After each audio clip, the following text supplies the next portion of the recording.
Network News. Dead on the spot ang isang fish vendor matapos pagbabarilin ng hindi pa nakikilalang sospek habang sakay ng kanyang sidecar na motorsiklo, partikular sa Pro 15, Barangay Bagong Taas, Valencia City, Bukidnon. Ang biktima ay kinilalang si alias Benjo, 53 taong gulang at residente ng Pro 4 Sugarland, Barangay Lumbo sa naturang lungsod. Ayon sa report, papunta na di umano sa fish landing sa lugar ang biktima sakay ng kanyang sidecar na motor. Nang pagdating sa tapat ng isang malaking mall, bigla na lang itong binaril ng sospek na sakay ng isang motorsiklo. Nagtamo ng tama ng baril sa kaliwang bahagi ng ulo ang biktima na siya naging dahilan ng kanyang agarang pagkamatay.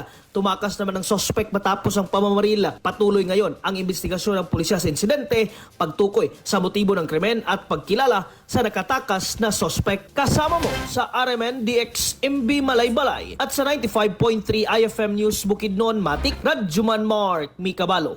Tata, RMN RMN Network News.